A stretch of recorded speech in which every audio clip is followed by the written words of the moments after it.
आज मैं आपको एक मूल मंत्र दे रहा हूं सक्सेस का। सक्सेस का पता है सबसे बड़ा मूल मंत्र क्या है? जो पास्ट में आपने गलती किया है उसको दोहराइए मत। यही सबसे बड़ा मूल मंत्र है, याद रखिएगा। पास्ट में जो गलती हुआ है उसको दोहराइए मत, देखिएगा आपको सक्सेस, चाहे कोई भी फील्ड में आप होंगे, सक्सेस मिल जाएगा। आप हैं हमारे साथ झारखंड सीजीएल 2022 के पेपर 3 का प्रिपरेशन में, जहां पे टॉपिक आज लिया हूं general science related question. Paper 3 में यहां से 20 क्वेश्चन आपको देखने को मिलेगा। यह पेपर आपका क्वालिफाइंग नहीं है, ओके, यह मेरिट लिस्ट वाला पेपर है, तो इसको थोड़ा सा ध्यान से कीजिएगा, ओके। और इसका जो रिवीजन के लिए थोड़ा सा आप लोग टेलीग्राम से जाकर इसको ना पीडीएफ डाउनलोड कर लीजिएगा। और सारा का देखिए मैं बहुत सारा चीज़ प्रोवाइड करा रहा हूँ, तो आप लोग भी अपना एक फाइल बना लीजिएगा, ओके। कंप्यूटर होगा तो, नहीं तो फोन वगैरह में भी। और सारा फाइल को एक साइंस का अलग, ओके, और जितना भी जनरल स्टडीज का पोर्शन वगैरह को अलग अलग करके सेपरेट कर लीजिएगा ना। मटेरियल आपको बहुत अच्छे लेवल का प्रोवाइड करा रहा हूँ। इस तरह के मटेरियल वही प्रोवाइड कराएंगे जो आपको पेड कोर्स में देंगे, ओके। बट मैं यहाँ पे प्रोवाइड करा रहा हूँ just for your help, okay. तो चलिए शुरू करते हैं यहाँ से, ओके। हो सके तो चैनल को सब्सक्राइब कर लें, करने वाले तो आप लोग हैं नहीं, वैसे भी लाइक कर दीजिएगा ताकि पता चलता रहे कि वीडियो सही है। और कोई भी क्वेरी आता है आप लोग कमेंट बॉक्स में दे सकते हैं, otherwise here is email, okay. तो चलिए शुरू करते हैं आज का पार्ट नंबर 3, पेपर 3 का पार्ट नंबर 7। अच्छा हाँ, यह वीडियो का पार्ट नंबर 7 हो चुका है, बाकी सारे रिवाइज कर लीजिएगा, पेपर 3 डिस्कस कर रहा हूँ।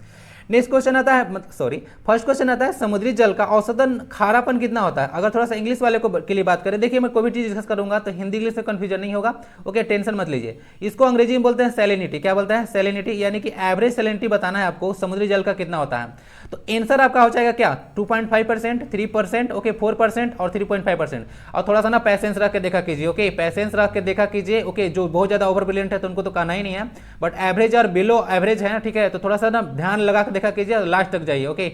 वीडियो में बहुत सारी चीजें आपको जानने को मिल जाएगी, ओके। और ये सारे क्वेश्चन इंडिया के अंदर जितने भी एग्जाम हुए हैं सबका कंपाइलेशन आपको एक जगह देखने को मिलेगा, ओके। और आप एक चीज हमेशा से याद रखना, कभी भी कम पढ़ के आप लोग सक्सेस नहीं ले सकते हैं, ओके। कम पढ़ के आप लोग नहीं ले सकते हैं। कंपटीशन कोई भी एग्जाम हुआ आजकल का बहुत ज्यादा रहता है, तो क्या हर एक तरह से, हर एक एंगल से, ओके, तैयार रहिए ताकि कहीं से भी किसी तरह से आक्रमण किया जाए आप उसको क्या कर सके, हैंडल कर सके, झेल सके उसको, ओके। तो समुद्री जल का औसतन जो खारापन होता है वह होता है 3.5%। कितना होता है? 3.5% होता है। अब ये औसतन खारापन यानी कि जो एवरेज सैलिनिटी होता है, यानी कि उसमें डिजोल्व साल्ट यानी कि नमक की जो मात्रा घुला होता है, कैसे निकाला जाता है? तो उसको निकाला जाता है कि 1000 जो पार्ट है उसमें कितना वाटर है, कितना पार्ट जो है से क्या बोलते हैं, नमक है, सॉरी नमक है, ओके। क्या है, कितना परसेंट, कितना पार्ट जो है से नमक है। तो देखिए अगर 1000 पार्ट अगर लेते हैं हम लोग तो उसमें 35 पार्ट जो होता है ना, 35 पार्ट, ओके, वो होता है आपका नमक। तो यानी कि अगर 1000 लीटर अगर वाटर ले लिए, क्या ले लिए, 1000 लीटर अगर वाटर ले लिए, ओके, समुद्री जल ले लिए, ओके, तो उसमें जो है 35 लीटर जो है लगभग देखने को मिलता है कि उसमें साल्ट डिजोल्व है। क्या है? साल्ट डिजोल्व है, बात समझिएगा।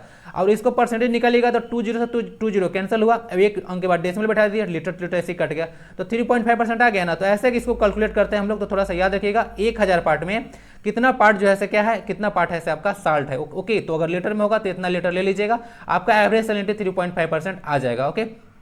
चलिए, आप लोग सोचते होंगे कि समुद्री जल जो होता है उसमें इतना नमक आता कहाँ से है, ओके।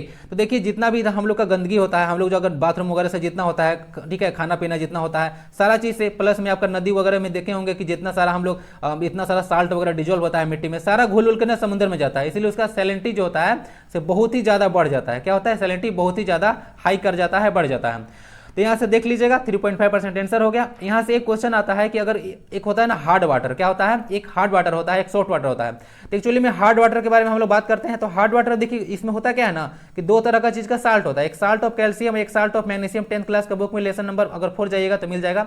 साल्ट ऑफ कैल्शियम और साल्ट ऑफ मैग्नीशियम के चलते वाटर हार्ड हो जाता है। हार्ड वाटर यानी कि HW का कार्य क्या करता है ना कि आपको ना कपड़ा साफ नहीं होगा, क्या होगा, जो क्लोथ होता है अच्छा से साफ नहीं होगा। और दूसरा क्या होगा ना, दूसरा जो है आपको जो है क्लोथ साफ नहीं होगा। और दूसरी बात क्या होगा, दूसरा बात होगा कि इस हार्ड वाटर में आपका जो है दाल नहीं गलेगा, दाल यानी कि पल्सेस नहीं गलेगा, तो दाल नहीं गलेगा, समझे, इस वाटर में, ठीक है। तो जो हार्ड वाटर है वहां पे दाल नहीं गलने वाला है, तो हार्ड चीज से बच के रहिएगा, ठीक है।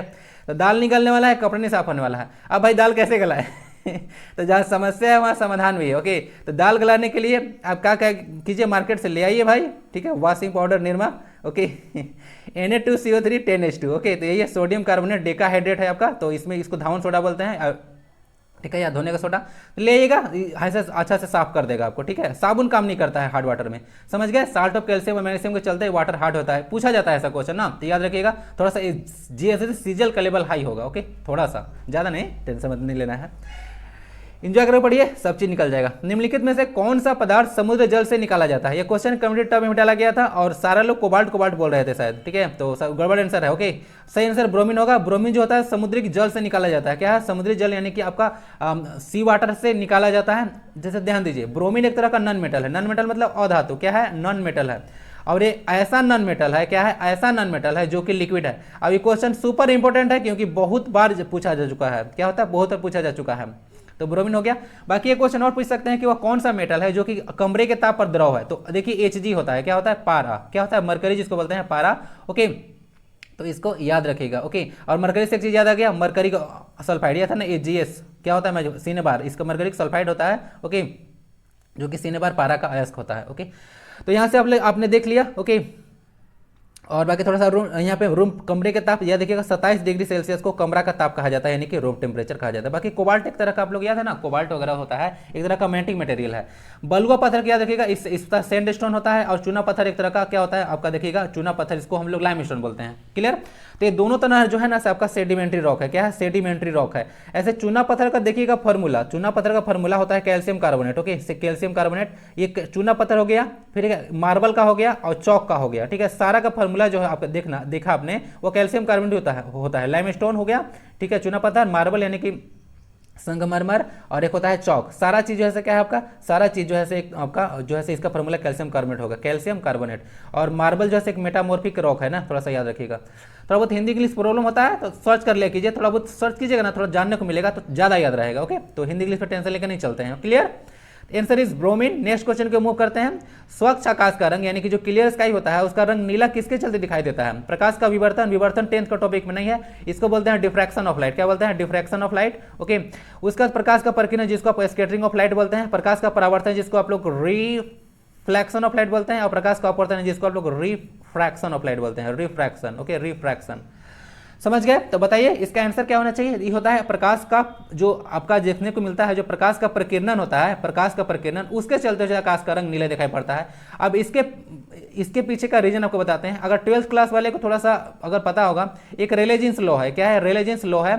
रेलेजेंस लॉ बोलता है कि जो स्कैटरिंग ऑफ लाइट यानी कि प्रकीर्णन जो होता है वह लैम्डा के power 4 inversely proportional to lambda to the power 4 होता है। लैम्डा आपका वही है वेवलेंथ, जिसका यूनिट मीटर होता है। ओके, चलिए, तो समझ गए? तो ये होता है। अब बताइए कि जो आप लोग थोड़ा सा अगर मालूम होगा, ठीक है, क्या होगा मालूम होगा, तो जो नीला रंग होता है, ओके, जो ब्लू कलर होता है, उसका वेवलेंथ कम होता है। मतलब वेवलेंथ कम होता है, सबसे कम तो ऐसे देखेंगे तो वेवलेंथ जो है ऐसे आपका किसका होता है?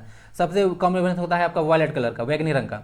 तो लेकिन इसका नीला कलर का भी जो रंग होता है ना, उसका आपका वेवलेंथ कम ही होगा। तो इसका स्केटिंग थोड़ा सा ज्यादा होता है। क्या होता है? स्केटिंग ज्यादा होता है। क्या होता है? स्केटिंग ज्यादा होता है। और स्केटिंग ज्यादा होता है तो स्काई में यही ज्यादा दिखता है। और हमारा आई भी ऐसे ब्लू कलर के प्रति ज्यादा सेंसिटिव होता है। क्या होता है? ब्लू के कलर के प्रति ज्यादा सेंसिटिव होता है, इसीलिए हमको दिखता है। तो घटना यही है, प्रकाश का प्रकीर्णन। ये जो आपका लॉ है, रेलेजेंस लॉ, बहुत ही ज्यादा फेमस है।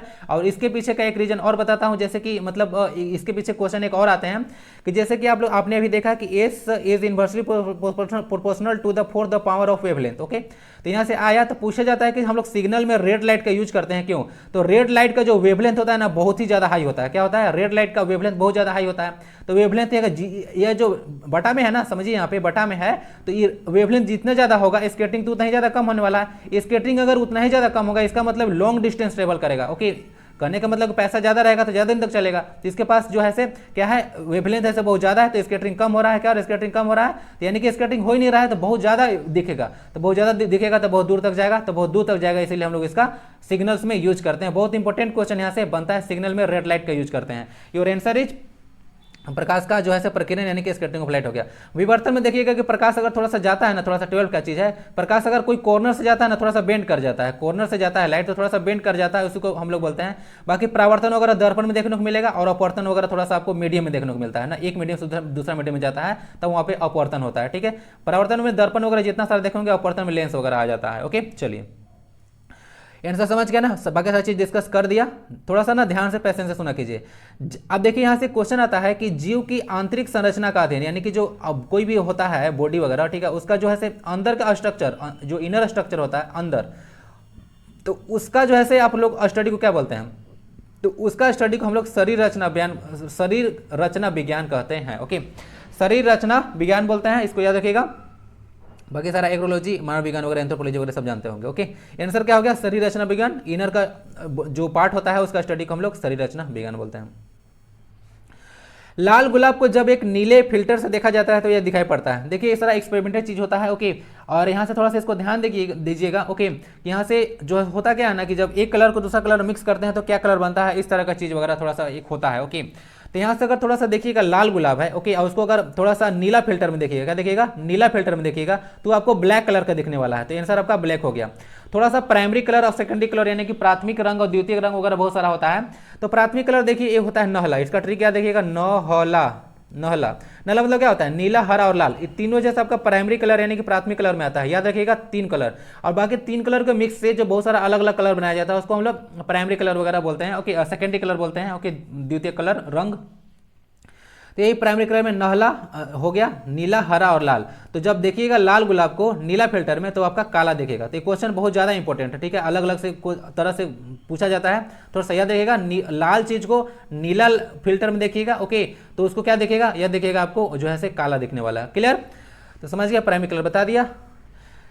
किसका सबसे अधिक अपवर्तनांक होता है? अपवर्तनांक को आप लोग अंग्रेजी में रिफ्रैक्टिव इंडेक्स बोलते हैं। क्या होता है? Refractive index. अब रिफ्रैक्टिव इंडेक्स होता क्या है कि जब एक माध्यम से दूसरे माध्यम में लाइट जाता है, ओके, तो क्या होता है? तो जाता है तो वहां पर देखते हैं हम लोग कि बेंडिंग कितना हो रहा है। जैसे आपने देखा होगा कि लाइट जब एक मीडियम से दूसरे मीडियम में जाता है, यहाँ से, ठीक है, क्या जाता है एक मीडियम से दूसरे मीडियम में, ओके, तो थोड़ा सा यहाँ से बेंडिंग करने लगता है। क्या करता है? बेंडिंग करने लगता है। तो यहाँ इसी मेजरमेंट को क्या बोलते हैं? अपवर्तनांक बोलते हैं कि कितना बेंड किया, क्या हुआ, कितना बेंड किया, उसी को हम लोग मेजरमेंट करते हैं। ओके, बेंडिंग ऑफ लाइट को मेजरमेंट करते हैं, उसको अपवर्तनांक यानी कि अंग्रेजी में रिफ्रैक्टिव इंडेक्स बोलते हैं। एनसीईआरटी के अनुसार माने तो इसको एन लेटर से इसको डिनोट किया जाता है, रिफ्रैक्टिव इंडेक्स को। ठीक है, चलिए, एक माध्यम प्रकाश की चाल और दूसरे माध्यम प्रकाश की चाल का रेशियो होता है, अनुपात होता है, बताता है कितना बेंडिंग किया है, तो उसको बोलते हैं अपवर्तनांक। तो हीरा का अपवर्तनांक सबसे ज्यादा देखने को मिलेगा। क्या मिलेगा? हीरा का जो अपवर्तनांक है वह आपको सबसे ज्यादा देखने को मिलता है। अगर थोड़ा सा यहाँ पे बात कीजिएगा, ओके, अगर अपवर्तनांक के बारे में हम थोड़ा सा बात करें, देखिए वायु का अपवर्तनांक या वैक्यूम का लगभग होता है 1, क्या होता है? लगभग 1। अगर जल में जाइएगा तो थोड़ा सा ज्यादा होता है 1.33। हीरा का हो गया आपका 2.42 अपवर्तनांक होता है। क्या होता है? 2.42 होता है एनसीईआरटी के अनुसार। और कांच में जो अपवर्तनांक होता है ना, कांच में अपवर्तनांक होता है 1.5 होता है। क्या होता है? लगभग 1.5 होता है इसका, देखिएगा। ओके, चलिए, तो समझ चुके होंगे। तो इतना सारा हो गया आपका रिफ्रैक्टिव इंडेक्स में, हीरा में सबसे ज्यादा होता है। और हीरा याद रखिएगा एक तरह का नॉन मेटल, मतलब एक कार्बन का जो है से अपरूप है, यानी कि एलोट्रॉस फॉर्म है। ओके, और हीरा प्रकृति का सबसे कठोर पदार्थ है। ठीक है, चलिए, हो गया ना आंसर? अपवर्तनांक, सारा अपवर्तनांक का जो घटना है वो आपका रिफ्रैक्शन ऑफ लाइट के चलते देखने को मिलेगा, यानी कि अपवर्तन के चलते होता है ना, याद रखिएगा, नाम ही है इसमें अपवर्तनांक। जिसमें एक व्यक्ति किसी विशेष रंग की पहचान करने में विफल रहता है उसे क्या कहा जाता है? देखिए, उसको हम लोग बोलते हैं कि अगर अलग अलग कलर किसी पर्सन को दे दिया जाए तो उसको डिफ्रेंशिएट करने में, रोज रोज गड़बड़ क्यों हो जा रहा है, तो उसको क्या होता है? डिफ्रेंशिएट करने में ना वो पर्सन असफल हो जाता है। क्या हो जाता है? डिफ्रेंशिएट नहीं कर पाता है, उसको दिक्कत होने लगता है। अगर अलग अलग कलर दे दिए जाए तो क्या करता है? उसको जो है डिफ्रेंशिएट करने में उसको प्रॉब्लम होने लगती है। तो उसको आप लोग क्या बोलते हैं? तो उसको हम लोग वनांता बोलते हैं। इसको अंग्रेजी में थोड़ा सा समझिए, इसको बोलते हैं हम लोग कलर ब्लाइंडनेस। क्या बोलते हैं? Colour blindness. Okay, colour blindness, spelling गलत नहीं है, COLOUR भी होता है, ये अमेरिकन इंग्लिश में चलता है, बट हम लोग ब्रिटिश इंग्लिश फॉलो करते हैं। चलिए, तो यहाँ पे बनाता है, क्या है? बनाता है यानी कि कलर ब्लाइंडनेस होता है। अगर अलग अलग कलर जो होता है से में कोई अगर नहीं कर पाता है, ओके, डिफ्रेंशिएट यानी कि अलग अलग विभेद नहीं कर पाता है, तो उसको हम लोग कलर ब्लाइंडनेस बोलते हैं। अंधापन है तो पूरी तरह से अंधा हो गया। रतौंधी को बोलते हैं आप लोग, क्या बोलते हैं?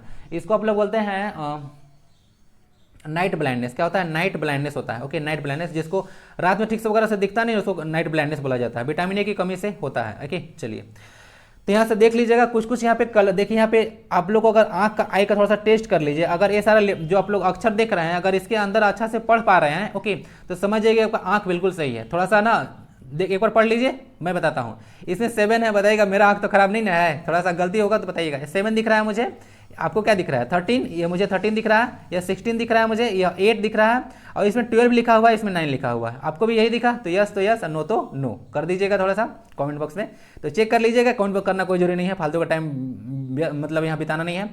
एक मतलब जो क्वेश्चन अगर पूछता हूँ उसका आंसर दे सकते हैं आप लोग। कार्य और ऊर्जा दोनों का इकाई क्या होता है? तो कार्य ऊर्जा जो दोनों का इकाई जूल होता है। क्या होता है? जूल होता है। ओके, तो इसको याद रखिएगा। Okay, joule.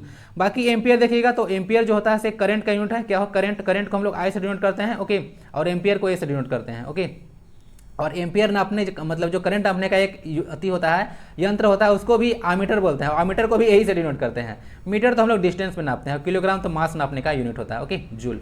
ओके, थोड़ा सा मैं अगर जूल के बारे में बता दूं तो थोड़ा सा याद रखिएगा ना। क्वेश्चन यहाँ से पूछते हैं, जो घर में बिजली आता है 1 यूनिट बिजली, ओके 1 यूनिट बिजली, वह जो होता है आपका आता है 1 किलो वाट आवर। क्या आता है? 1 किलो वाट आवर आता है, जो कि 3.6 इंटू 10⁻6 जूल के बराबर होता है। और 10⁻6 जूल को हम लोग मेगा बोलते हैं, तो इसको कहीं कहीं मेगा जूल भी दे देगा, तो कंफ्यूज मत कीजिएगा। क्लियर? तो ये देखिए 1 किलो वाट आवर, और 1 किलो वाट आवर पूछता है कि किसका यूनिट है, एनर्जी का कि पावर का। तो जनरली आप लोग वाट देख करना बोलिएगा कि पावर का यूनिट है, लेकिन नहीं भाई, पावर इंटू टाइम जब मल्टीप्लाई हो जाता है तो एनर्जी बन जाता है। क्या बन जाता है? एनर्जी।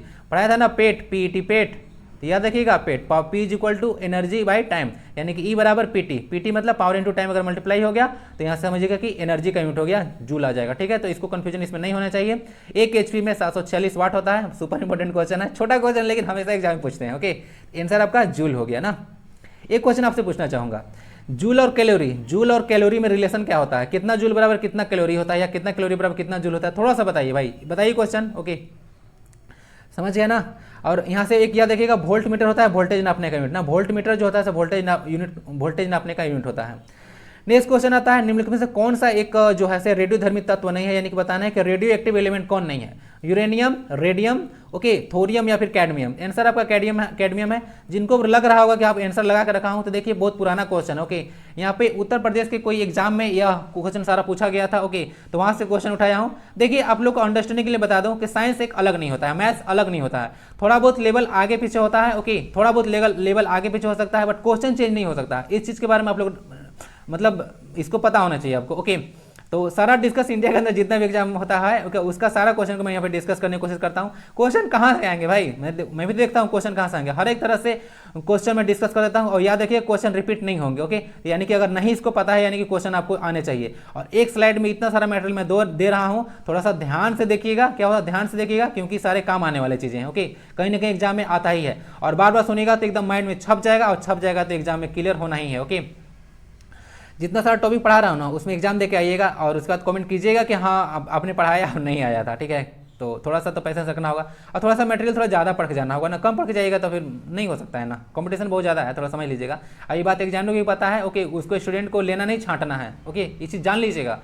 उसको जो 956 सीट बाकी जो है ना, इतना ही ना है कि थोड़ा गड़बड़ है। देखिए मैं डेटा वगैरह को ज़्यादा देखता नहीं हूँ। ठीक है, डेटा वगैरह जो होता है ना, मैं ज़्यादा इस पर बस फॉर्म आता है उसको फिल कर देता हूँ, बाकी सारे प्रोसेस क्या चल रहे हैं मिडिल में उसको पता नहीं है। सीधे एग्जाम देने जाओ, क्या इसे फालतू देखना है। थोड़ा बहुत जानकारी वगैरह ले लेता हूँ कि हाँ इतना सीट है, चलो इतना प्रिपरेशन करना है, बस। बाकी सारे बीच में क्या क्या होते रहते हैं उससे कुछ मतलब मुझे ज़्यादा नहीं रहता है।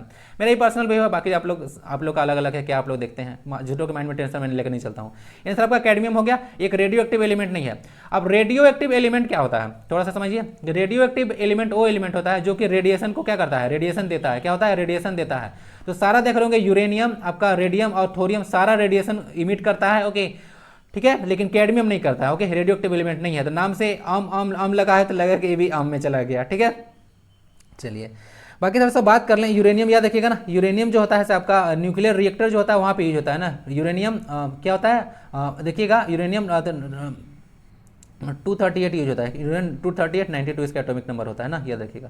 ओके, थोरियम देखिएगा, एक क्वेश्चन यहाँ से पूछते हैं कि थोरियम कहाँ से प्राप्त होता है। तो थोरियम एक मोनाजाइट रेत होता है ना, याद रखिएगा, बालू होता है मोनाजाइट रेत, तो उससे थोरियम प्राप्त किया जाता है। और रेडियम तो आपको पता होगा। ओके, रेडियम के बारे में कि रेडियम खोज कौन किए थे, पियरे क्यूरी और मैडम क्यूरी। ओके, और मैडम क्यूरी को पता है कि 2 क्षेत्र में नोबेल पुरस्कार मिल चुका है, फिजिक्स और केमिस्ट्री के क्षेत्र में। ओके, रेडियम की खोज मैरी क्यूरी किए थे। रेडियो एक्टिविटी का खोज हेनरी बेकरेल किए थे ना। रेडियो एक्टिविटी की खोज यानी कि रेडियो धर्मिता की खोज किए थे, ध्यान दीजिएगा, रेडियो धर्मिता की खोज हेनरी बेकरेल किए थे। रेडियम की खोज किए थे मैरी क्यूरी। ओके, याद रखिए, कंफ्यूजन दोनों में नहीं होना चाहिए।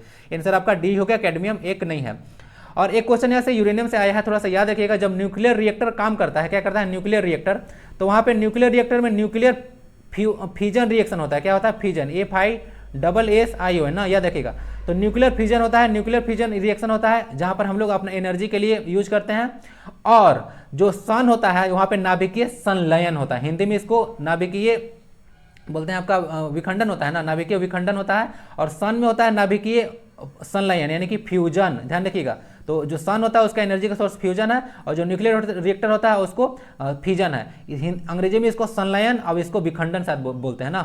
चलिए, यही हो गया, विखंडन और संलयन होता है।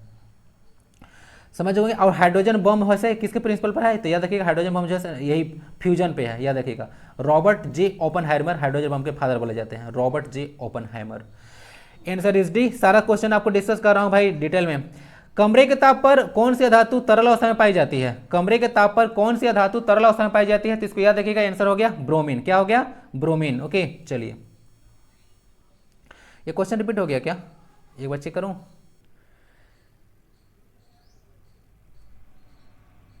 या नहीं नहीं, क्वेश्चन रिपीट नहीं है। ओके क्वेश्चन रिपीट नहीं है। ओके आपका जो है क्वेश्चन अलग तरह से पूछा था। ओके बाकी सारा चीज तो डिस्कस कर ही दिया था ना, तो थोड़ा सा याद रखिएगा। कमरे के ताप पर तरल अवस्था में पाई जाती है, क्वेश्चन भी पूछा जाता है। मैं बोल रहा था ना कि धातु है और तरल अवस्था में पाई जाती है, पूछा जाता है, तो यही सारा क्वेश्चन था। तो ब्रोमीन आपका आंसर हो गया। क्वेश्चन थोड़ा सा अलग था, आंसर वही था, बट क्वेश्चन आंसर वही था, क्वेश्चन अलग तरह से पूछा गया। ओके तो देख लीजिएगा यहाँ से, ब्रोमीन जो है लिक्विड स्टेट में पाया जाता है, एक नॉन मेटल है। ओके पूछते हैं ऐसे क्वेश्चन। ओके बाकी थोड़ा सा आप लोगों को क्वेश्चन बताता हूँ। जो फास्फोरस होता है ना, आप लोग जो माचिस देखे होंगे ना, वहाँ पे फास्फोरस होता है। क्या होता है, फास्फोरस लगा होता है। क्लोरीन आप लोग का गैस देखे होंगे, क्लोरीन जो होता है जल को सफाई करने के लिए यूज करते हैं, थोड़ा कीटाणुनाशक के रूप में भी यूज करते हैं इसका।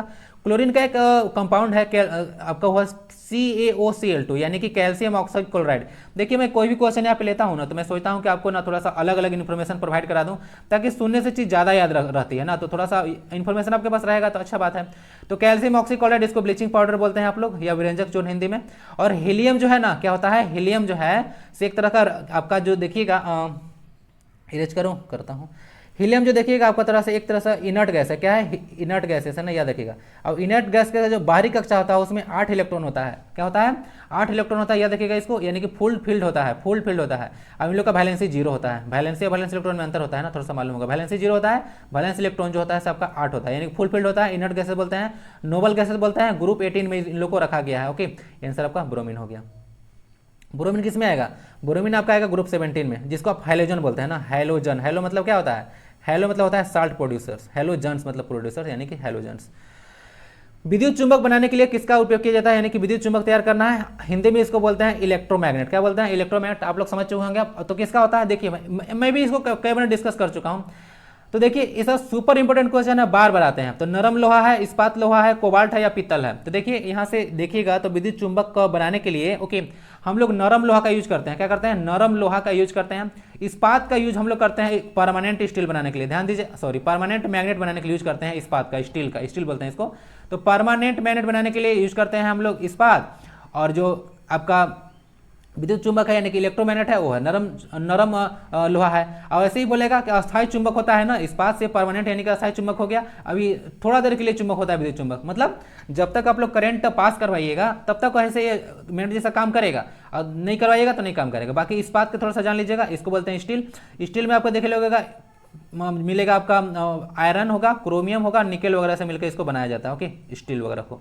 पीतल में कॉपर प्लस जिंक होता है, याद रखिएगा, एक आपका मिश्र धातु है ना। तो चलिए, कोबाल्ट एक मैग्नेटिक मटेरियल है, मैग्नेटिक बनाने के लिए इसका यूज कर सकते हैं। ओके तो पता है ना आपको। नेक्स्ट क्वेश्चन है आपका, इनमें से कौन सा विद्युत का सर्वोत्तम चालक है। सर्वोत्तम मतलब बताया ना, सुपरलेटिव डिग्री में है, ठीक है, यानी कि जो आपका मैक्सिमम दे दिया कि मैक्सिमम जो है से आपका कंडक्टिव एलिमेंट कौन है। ओके यानी कि हाँ एलिमेंट यहाँ पे नहीं है, एलिमेंट नहीं है यहाँ पे, मटेरियल्स है। ओके साधारण जल, फिर उबला हुआ जल है, समुद्री जल है, आश्रित जल है। तो देखिए आश्रित जल का मतलब लोग बाकी सब तो समझ रहे होंगे। आश्रित जल मतलब होता है डिस्टिल्ड वाटर। क्या होता है, डिस्टिल्ड वाटर। तो डिस्टिल्ड वाटर बनता कैसे है, जो पानी को बॉईल करके जो वेपर होता है ना उसको कलेक्ट कर लिए। तो पानी को जो वेपर होता है, आपको पता होगा कि जो वेपर होता है वह प्योर होता है, प्योर वाटर होता है। यानी कि जो आपका रेन वाटर होता है ना, वो प्योर फॉर्म ऑफ आपका वाटर होता है। पता है ना, रेन वाटर जो होता है जो होता है धरती पर सबसे शुद्ध जल उसी को माना जाता है। लेकिन जब पृथ्वी पर गिरता है तो बहुत सारा गंदगी उसमें आ जाता है। तो ये वेपर से बनाया गया आश्रित जल। थोड़ा समझिए, समुद्री जल और उबला हुआ जल और साधारण जल। साधारण जल यही है जो आप घर में पानी पीते हैं। उबला हुआ जल जो पानी को आप लोग बस उबाल दिया आपने। समुद्री जल समझ गए ना, जिसका भी सैलिनिटी बताया था ना 3.5% है। क्या 3.5% सैलिनिटी बताया था। और एक आश्रित जल बता दिया कि डिस्टिल्ड वाटर होता है जिसको वेपर से हम लोग बनाते हैं। तो बताइए कि सर्वोत्तम चालक कौन करेगा। तो इसका आंसर होगा समुद्री जल। और समुद्री जल क्यों होगा, पहले इसको समझने के लिए पता होना चाहिए कि विद्युत जो होता है फ्लो कैसे करता है और किस किस में फ्लो करता है। तो विद्युत यानी कि इलेक्ट्रिसिटी को फ्लो करने के लिए दो चीज चाहिए, एक आयन चाहिए होता है। क्या होता है, एक आयन चाहिए होता है प्लस माइनस, और एक इलेक्ट्रॉन चाहिए होता है। क्या होता है, इलेक्ट्रॉन। इलेक्ट्रॉन जो है आपको पता होगा करंट को कैरी करता है। क्या करता है, करंट को कैरी करता है।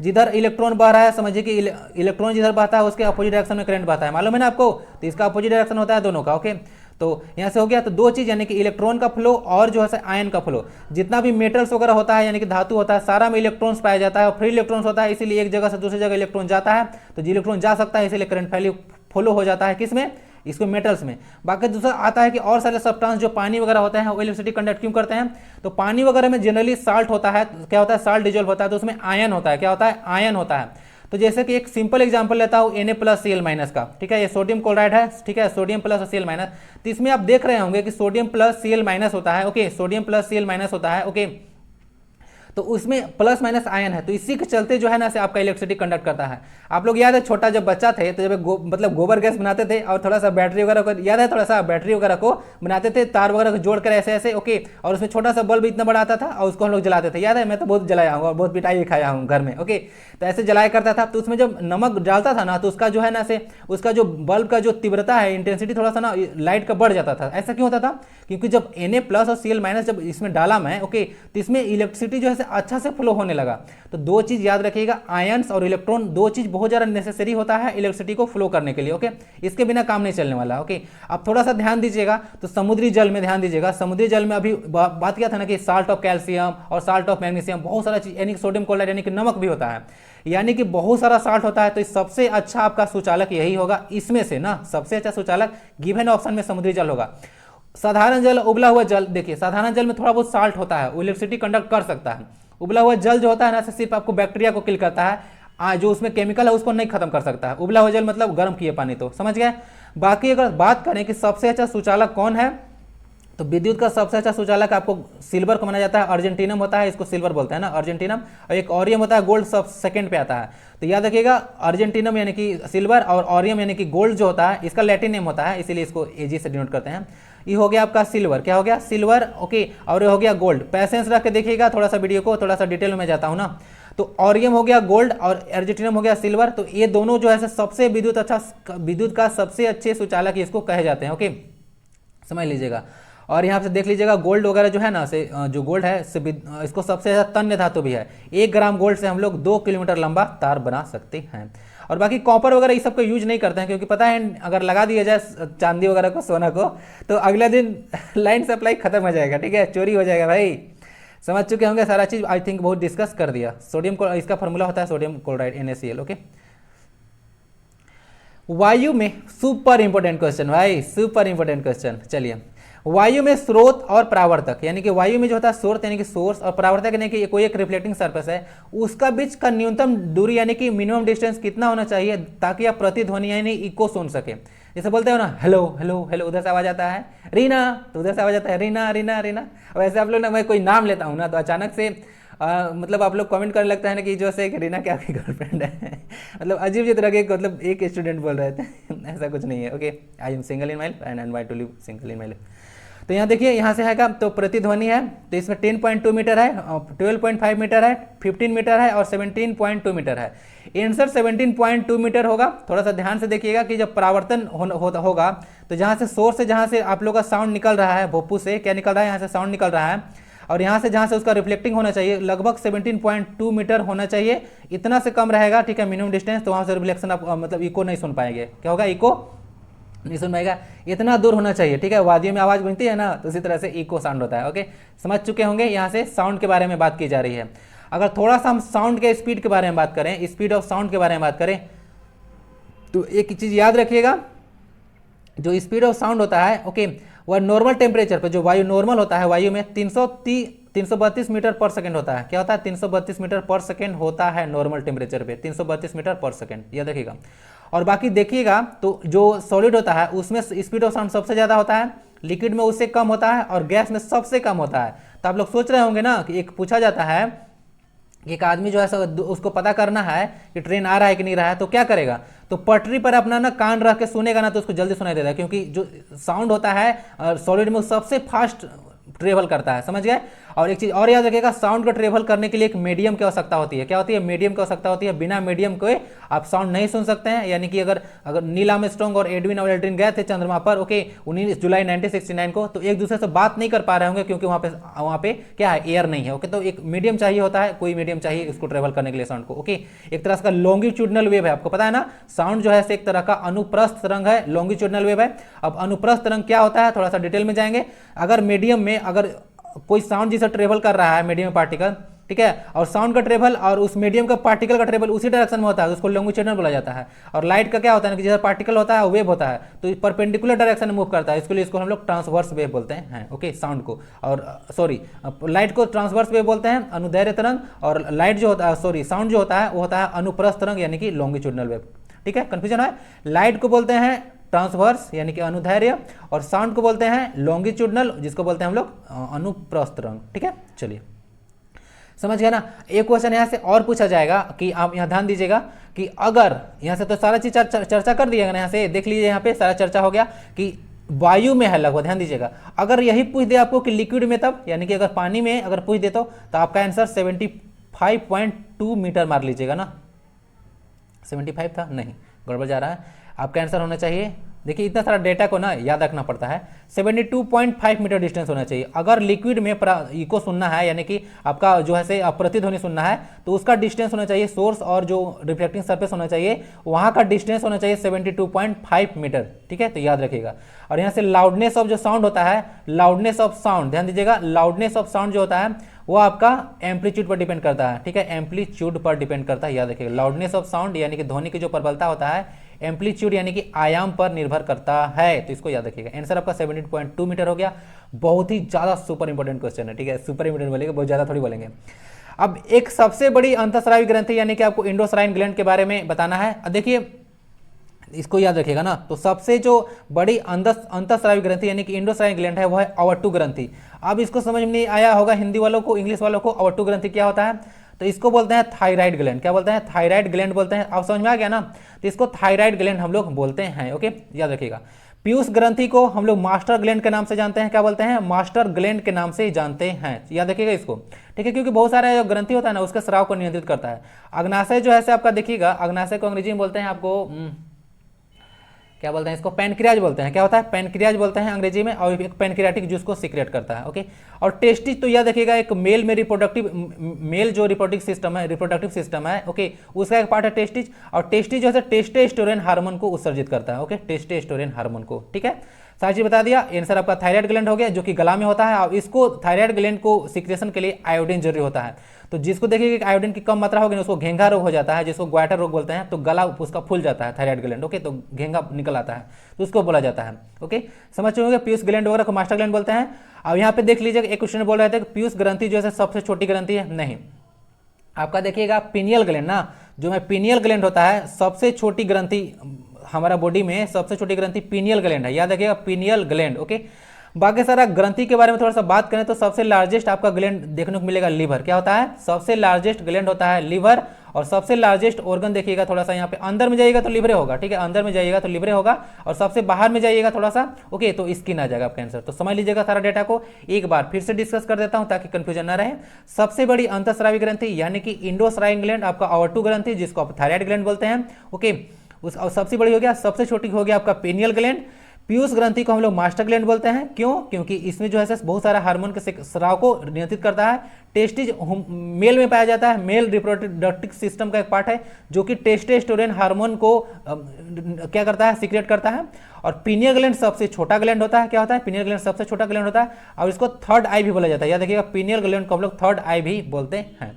ओके, बाकी थायरोक्सिन हार्मोन को सिक्रेशन के लिए आयोडीन चाहिए होता है। जिनको आयोडीन की कमी हो जाएगा उनका घेंघा रोग हो जाता है, गला फूल जाता है। ठीक है, स्वेल कर जाता है थायराइड ग्लैंड। ओके, समझ चुके हैं ना भाई। और सबसे लार्जेस्ट इनर ऑर्गन पूछेगा तो लिवर, और सबसे लार्जेस्ट ऑर्गन अंदर बाहर का बोलेगा तो स्किन हो जाता है ना, याद रखिएगा।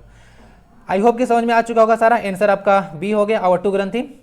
अब वह कौन सी भौतिक मात्रा है यानी कि फिजिकल क्वांटिटी है जिसका आयाम यानी कि आपको डायमेंशन जो है से ml/t -2 है। अब देखिए थोड़ा सा ना, अब क्या तैयारी कर रहे हैं? CGL यानी कि ग्रेजुएट हैं आप। क्या है? ग्रेजुएट है, और ये IAC का टॉपिक है। तो आप जनरल साइंस का ना क्वेश्चन इससे पूछा जा सकता है। ओके, तो मैं भी यहाँ से ले लिया हूँ इसको। ठीक है, तो देख लीजिए किसका यूनिट होगा। तो सबसे पहले तो देखिए इसको निकालते कैसे हैं डायमेंशन को, थोड़ा सा चर्चा करता हूँ।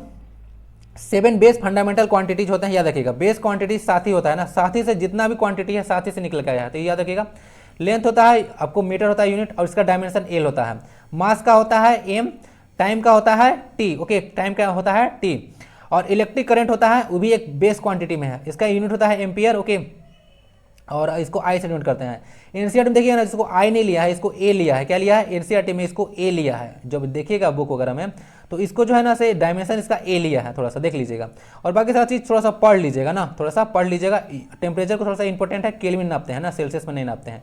लुमिनस इंटेंसिटी का यूनिट कैंडेला होता है, इसको भी थोड़ा सा याद रखिएगा, ओके। तो चलिए थोड़ा सा डिराइव करता हूँ। लेंथ, मास और टाइम, तीन चीज़ें देखिएगा। एम एल टी ना, एम एल टी, मास का एम होता है, लेंथ का एल होता है, और टाइम का टी होता है। इतना याद रख सकते हैं ना, रखिएगा इसको याद। अब थोड़ा सा आते हैं, इसको निकालते हैं। और थोड़ा सा एम एल टू थोड़ा सा देखिएगा, सारा का फॉर्मूला लिख लीजिएगा। किएगा कार्य है यानी कि फोर्स है, तो एफ इज इक्वल टू मा बताया था ना, मास इंटू एक्सेलरेशन। समय होता है मोमेंटम, ठीक है, तो P is equal to M भी होता है। प्रेशर होता है, प्रेशर को बोलते हैं, ठीक है, इसको प्रेशर को हम लोग पी ए से बोलते हैं, मतलब प्रेशर को पी से डिनोट किया जाता है। अंदर क्या है, समय जो होता है छोटा पी होता है, प्रेशर बड़ा पी होता है, ऐसे नहीं है। प्रेशर होता है आपका देखिएगा फोर्स पॉइंट एरिया होता है, फोर्स पॉइंट एरिया।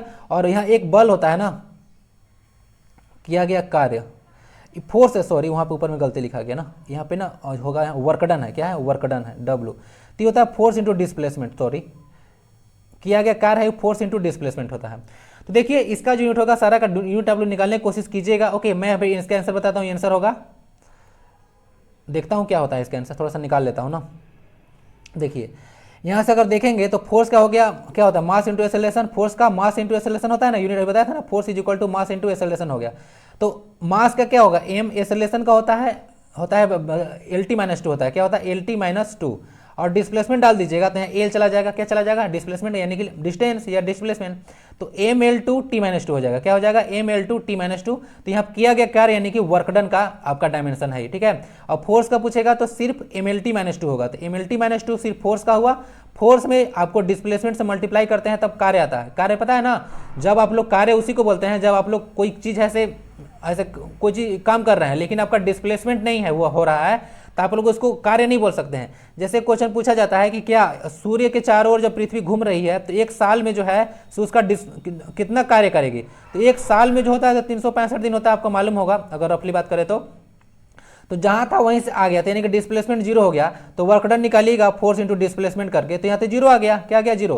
तो वर्क डन एक साल में अर्थ का जीरो होता है, कोई काम ही नहीं करता है। एक और क्वेश्चन पूछता है कि एक आदमी है 10 केजी वजन लेकर ऐसे खड़ा है, क्या है, 10 केजी वजन लेकर खड़ा है, तो कितना कार्य किया है, तो कुछ कार्य नहीं किया है। भाई साइंस आपको काम नहीं बोलेगा जब तक यहाँ से वहां नहीं जाते हैं।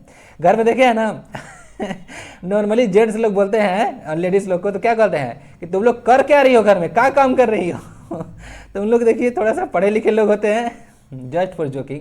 महिलाएं भी बहुत पढ़े लिखे होती हैं, आप लोग को जोक नहीं कर रहा हूँ कि you are part and parcel of my society, आप लोग अभिनंग है।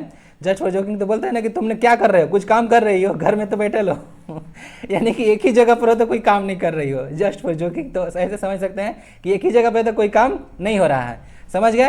तो यहाँ फोर्स नहीं था, किया गया कार्य था, वर्क डन नहीं था, फोर्स इक्वल टू मा होता है, ये फोर्स रहता है ना, थोड़ा सा ना बताते बताते कभी कभी ध्यान भी नहीं रहते हैं बहुत सारी चीज़ें, बट याद रखिएगा, जुड़ रहिए, कोई भी चीज़ गलत नहीं होने दूंगा, ओके, याद रखिएगा ये चीज़। फोर्स इंटू डिस्प्लेसमेंट क्या होता है, फोर्स इंटू डिस्प्लेसमेंट, तो इसको याद रखिएगा। आपका आंसर क्या हो गया, आंसर आपका ई हो गया ना, क्योंकि M L T minus two आ गया फोर्स का और उसमें डिस्प्लेसमेंट मल्टीप्लाई किया यानी एल, तो M L two T minus two हो गया। अगर दिक्कत आएगा तो बताइएगा, डिटेल में फिर बताऊंगा, ओके। यहाँ पे तो सारा चीज देख लिया, बेस क्वांटिटी टोटल 7। रक्त का पीएच मान कितना होता है, तो रक्त का पीएच मान याद रखिएगा 7.4 होता है। सुपर इंपोर्टेंट क्वेश्चन है, याद रखिएगा इसको।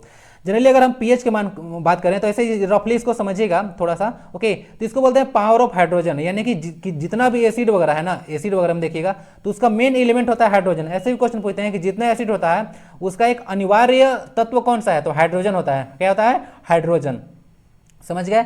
तो यहाँ से ब्लड का पीएच 7.4 हो गया। बाकी पीएच स्केल को ना सोरेनसन डेवलप किए थे, थोड़ा सा याद रखिएगा। पीएच स्केल होता है उसको सोरेनसन डेवलप किए थे। या पीएच स्केल होता क्या है, तो हम लोग अगर पता करना है कि कोई विलेन है एसिडिक है या बेसिक है तो उसको जांच करने के हम लोग पीएच स्केल का यूज करते हैं, ओके। बहुत सारा चीज होता है। बाकी 7.4 आंसर हो गया। बाकी नींबू का रस होता है उसका पीएच मान 2.2 होता है, याद रखिएगा। एक होता है आपका देखिएगा जनरली जो ताजा दूध होता है ना, ताजा दूध का पीएच मान 6 होता है, क्या होता है, ताजा दूध का पीएच मान 6 होता है। ओके। बाकी ह्यूमन का जो बॉडी होता है 7 से 7.8 के बीच कार्य करता है, ओके, इसको पता होगा, ओके। और जो एसिड रेन होता है, एसिड रेन, उसका पीएच मान 5.6 होता है। और जो दांत का क्षय होता है, दंत क्षय यानी कि टूथ डिके, उसका पीएच मान जो होता है 5.5 होता है। तो सारा चीज बता दिया ना, एक बार फिर से बता देता हूँ। आंसर आपका ब्लड का 7.4 हो गया, जो कि सुपर इम्पोर्टेंट क्वेश्चन है। नींबू का रस है, लेमन जूस, उसका 2.2 आ गया। जो मिल्क होता है, ताजा दूध, उसका पीएच मान हो गया 6।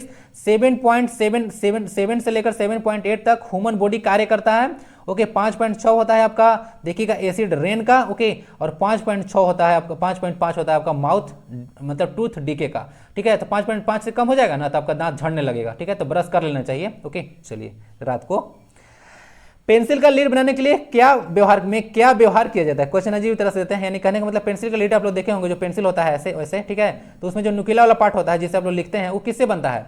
ग्रेफाइट, चारकोल, सिलिकॉन या फिर फास्फोरस? तो इसका सही आंसर बहुत लोगों को पता होगा, ओके, ग्रेफाइट होता है। क्या होता है? ग्रेफाइट।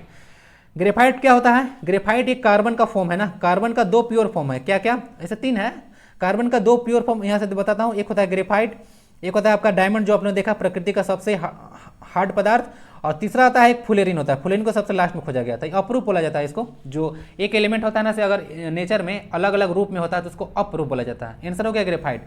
थोड़ा सा चारकोल देखे होंगे, लकड़ी वगैरह से जो कोयला बनता है उसको चारकोल बोलते हैं। फास्फोरस तो बताया था ना यूज इसका, फास्फोरस जो होता है बताया था अभी कि जो आपका माचिस वगैरह होता है उसमें उसको बोलते हैं हम लोग, जो है क्या होता है, माचिस का तिल वगैरह में लगा रहता है, आग लगाने के लिए हम लोग यूज करते हैं।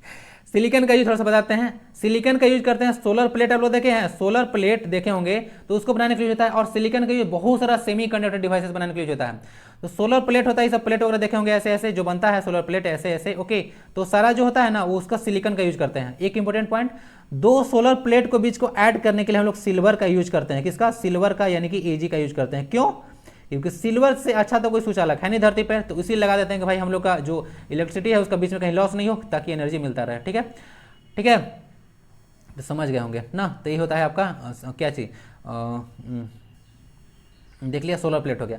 एक क्वेश्चन पूछ सकते हैं कि जो सोलर सेल होता है वो सनलाइट को इलेक्ट्रिसिटी में कन्वर्ट कर देता है, इसको याद रखिएगा, ठीक है। सोलर जो सेल होता है, ओके, और इसको फोटोवोल्टाइक टेक्नोलॉजी कहा जाता है। आंसर आपका अब क्या हो गया? आंसर आपका सिलिकॉन हो गया ना, सिलिकॉन, सॉरी सिलिकॉन कहाँ से, आंसर ग्रेफाइट हो गया। पेंसिल का लीड बनाने के लिए यूज होता है। चंद्रमा की सतह पर कौन सा तत्व पाया जाता है? तो चंद्रमा की सतह पर देखिएगा तो टाइटेनियम बहुत मात्रा में पाया जाता है। क्या होता है? टाइटेनियम बहुत मात्रा में पाया जाता है, इसको याद रखिएगा, ओके। और टंगस्टन का सिंबल W होता है, और आपका जो बल्ब होता है, लाल वाला बल्ब जिसमें फिलामेंट होता है, उसमें टंगस्टन यूज करते हैं। अब तो बहुत सारा LED यूज होता है, लाइट एमिटिंग डायोड, ठीक है। टेंटलम भी एक एलिमेंट है, एटॉमिक नंबर 22 है इसका। और टीन भी एक क्या है? एक तरह का यहाँ से मेटल है। और टीन देखिएगा तो इसका सिंबल होता है Sn। क्या होता है? Sn। और Sn के साथ आपको याद है ना, Sn के साथ हम लोग एक मिश्र धातु बनाते हैं। अगर इसमें Pb को ऐड कर दें, क्या कर दें, Pb, तो ये सोल्डर बन जाता है। क्या बनता है? Solder, Pb plus Sn। वही सोल्डर है जिसका यूज आप लोग फ्यूज का वायर बनाने के लिए यूज करते हैं। फ्यूज एक सेफ्टी डिवाइस है। Answer is D. सीटी स्कैनिंग क्या होता है? सीटी का फुल बताइएगा। सीटी स्कैनिंग जो होता है, सीटी स्कैनिंग में हम लोग करते क्या है? स्कैनिंग मतलब होता है किसी चीज़ को जांचना। तो सीटी का थोड़ा सा फुल फॉर्म बताइएगा। मैं बताता हूँ कि सीटी स्कैन में यूज क्या होता है। तो इसमें एक्सरे यूज होता है। क्या होता है? एक्सरे यूज होता है। जितना सारा आप लोग यूज देख रहे हैं, इधर देख रहे हैं, एक्सरे होता है, गामा रेज होता है, ओके। और जितना भी सब इलेक्ट्रोमैग्नेटिक वेव्स में आता है, क्या होता है? इलेक्ट्रोमैग्नेटिक वेव्स आता है। अल्ट्रासाउंड वगैरह तो अलग चीज़ है, ओके, बताता हूँ थोड़ा सा और बताता हूँ, ठीक है। क्या होता है? आंसर आपका एक्सरे हो गया। एक्सरे का खोज कौन किए थे? रोंटजन किए थे ना। क्या नाम था उनका? रोंटिजन नाम था। एक्सरे की खोज वही किए थे, और इसी पर कार्य होता है। एक्सरे करते क्या? शरीर का जो अंदरूनी भाग होता है उसका जो है इमेज लेने के लिए इसका यूज करते हैं, ठीक है, एक्सरे, ओके। चलिए,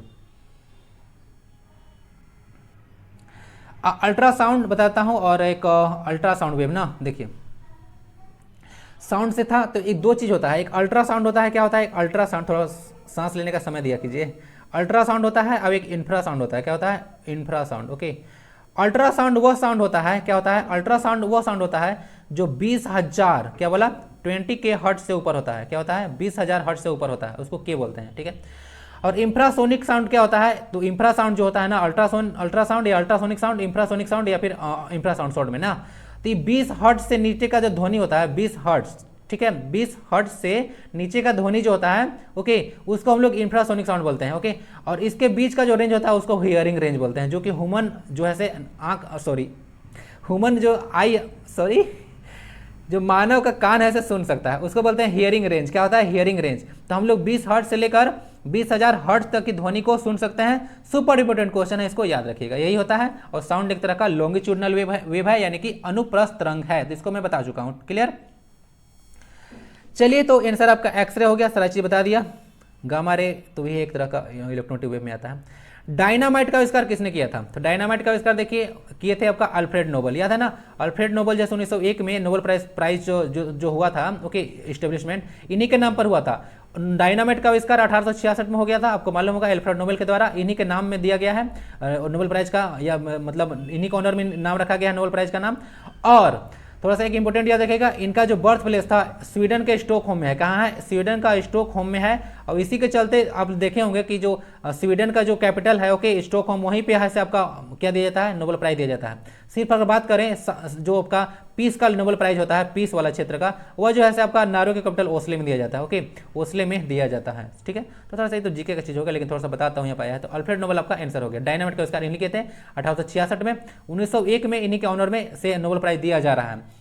एक यहाँ से एवोगैड्रो नंबर होता है, थोड़ा सा याद रखिएगा इसको। एवोगैड्रो नंबर जो होता है ना, वो होता है आपका 6.023 इंटू 10⁻23 होता है ना, एवोगैड्रो नंबर होता है, इसको थोड़ा सा याद रखिएगा। आंसर आपका बी हो गया, सब कुछ जानते होंगे। हीरा और ग्रेफाइट समान है, में समान है, क्या समान है? विद्युत चालकता, कैल्साइट स्ट्रक्चर होता है ना, द सॉलिड स्टेट वाले आईएससी वाले हैं ना, यहाँ पे कैलासीय संरचना को कैल्साइट स्ट्रक्चर ही बोलते हैं ना, कि कुछ और बोलते हैं? थोड़ा सा बताइएगा। घनत्व यानी कि डेंसिटी उन लोगों का समान होता है, या फिर परमाणु भार समाप्त होता है? आप थोड़ा सा दिमाग लगाइएगा तो इसके आंसर परमाणु भार आ जाएगा। अभी मैं तुरंत बताया था कि ये दोनों जो है से, चाहे हीरा होता है ग्रेफाइट हो, इसमें जो है से क्या होता है, इसमें जो होता है से आपका जो दोनों कार्बन का फॉर्म है, अप्रूफ है उसी का, तो इसका भार तो सेम ना होना चाहिए, क्या होना चाहिए? सेम होना चाहिए, अप्रूफ है, तो परमाणु भार दोनों का सेम होता है। ठीक है, यहाँ पे समस्थानिक और संभारिक यहाँ पे नहीं है, ओके, यहाँ पे अप्रूफ है, क्या है? अप्रूफ है। चलिए, अब थोड़ा सा बात करें तो हीरा जो है प्रकृति का सबसे मतलब हार्ड सब्सटेंस यहाँ से देखा जाता है, यानी कि हार्डेस्ट सब्सटेंस है। और ग्रेफाइट जो है थोड़ा सा एमोर्फस टाइप का होता है ना, इसको तोड़ सकते हैं आप लोग, पेंसिल का लेड तो देखे होंगे ना, वही होता है। ये ऐसे इलेक्ट्रिसिटी को कंडक्ट करता है, यानी इलेक्ट्रिसिटी कंडक्ट करता है, डायमंड नहीं करता है। क्यों? क्योंकि ग्रेफाइट में देखिए कार्बन का टोटल 4 वैलेंसी होता है, कार्बन का 4 वैलेंसी होता है, और ग्रेफाइट में 3 इलेक्ट्रॉन तो बॉन्ड होता है कार्बन के साथ, लेकिन एक इलेक्ट्रॉन जो होता है ना वो फ्री होता है। तो इलेक्ट्रॉन फ्री हो गया तो क्या करेगा? इलेक्ट्रिसिटी कंडक्ट करके, बताया था ना कि इलेक्ट्रॉन रिस्पॉन्सिबल होता है इलेक्ट्रिसिटी को कंडक्ट करने के लिए। क्लियर? चलिए, तो ये होता है, ये तो हीरा तो इलेक्ट्रिसिटी कंडक्ट करता ही नहीं है। एक क्वेश्चन पूछते हैं कि हीरा जो है बहुत ज्यादा चमकीला क्यों दिखता है? तो टोटल इंटरनल रिफ्लेक्शन के चलते बहुत ज्यादा चमकीला दिखता है, यानी कि पूर्ण आंतरिक परावर्तन के कारण। नेक्स्ट क्वेश्चन आता है विट्रियोल का तेल, थोड़ा पढ़ा है ना, विट्रियोल लिखा हुआ है का तेल, ठीक है, किसे कहा जाता है? तो देखिए जो विट्रियोल का तेल होता है, पहले इसको विट्रियोल से निकाला जाता था, ठीक है, तो इससे जो है विट्रियोल का तेल भी इसको कहा जाता था। तो इसका जो है सल्फ्यूरिक एसिड को हम लोग विट्रियोल का तेल कहते हैं, ओके। और अगर थोड़ा सा बात कीजिएगा विट्रियोल का तेल के बारे में, यानी कि सल्फ्यूरिक एसिड के बारे में, तो इसको किंग ऑफ एसिड बोलते हैं। फार्मूला होता है H2SO4, क्या होता है? H2SO4 इसका फॉर्मूला होता है। कैल्शियम हाइड्रोक्साइड होता है CaOH का होल 2, जिसको आप लोग बुझा हुआ चूना बोलते हैं, अंग्रेजी में सेलेक्ट लाइम बोला जाता है, जिसका उपयोग आप लोग व्हाइट वॉशिंग यानी कि घर में पोचाड़ा करने के लिए करते हैं। फास्फोरिक एसिड का फॉर्मूला देखिएगा H3PO4 होता है, इसका यूज जरूरी नहीं है, पूछा नहीं जाएगा। पोटेशियम डाइक्रोमेट एक फॉर्मूला होता है K2Cr2O7 होता है फॉर्मूला, K2Cr2O7। ये सारा चीजें हैं। आंसर आपका हो गया सल्फ्यूरिक एसिड हो गया। ये सारा देखिएगा बहुत सारा इंडस्ट्रियल यूज होता है आपका सल्फ्यूरिक एसिड, चाहिए सब जो दिख रहा है पोटेशियम डाइक्रोमेट वगैरह का, ओके, ग्लास इंडस्ट्री वगैरह में, ओके। चलिए फास्फोरिक एसिड का नहीं बात कर रहा हूँ। जब जल जमता है तो इसका घनत्व क्या होता है? बढ़ता है, समान रहता है, घटता है, शून्य हो जाता है? तो देखिए सुपर इंपोर्टेंट क्वेश्चन है, ये क्वेश्चन थोड़ा समझा देता हूं। जल का घनत्व क्या होता है? जब जमता है तो इसका घनत्व घट जाता है, जम जाता है तब। अब समझिए थोड़ा सा, घटता भी है बढ़ता भी है, कब घटता है कब बढ़ता है, क्वेश्चन क्या है थोड़ा समझने की कोशिश कीजिएगा। वाटर नॉर्मल में देखिएगा लिक्विड रहता है, जो नॉर्मल टेम्परेचर क्या है अभी का टेम्परेचर का थोड़ा सा हम लोग बात करें तो अभी हम लोग लगभग 27 डिग्री सेल्सियस है। क्यों? क्योंकि ना तो ज़्यादा गर्मी है ना ज़्यादा कम है, और 27 डिग्री टेम्परेचर तो रूम टेम्परेचर होता है। तो अभी नॉर्मल टेम्परेचर और वाटर क्या है? लिक्विड है। अब जैसे जैसे टेम्परेचर यानी कि इतना हाई है टेम्परेचर, जैसे टेम्परेचर आप लोग लोअर करते जाते हैं, क्या होता है? टेम्परेचर अभी यहाँ पे है, तो जैसे जैसे टेम्परेचर आप लोग लोअर करते जाते हैं, ध्यान दीजिएगा, टेम्परेचर जैसे लोअर करते जाते हैं एक पॉइंट आता है 4 डिग्री सेल्सियस, क्या होता है? 4 डिग्री सेल्सियस, ध्यान दीजिएगा। तो 4 डिग्री सेल्सियस पर ना इसका ध्यान दीजिएगा, जो आपका इसका घनत्व है यानी कि डेंसिटी है वो बढ़ता है।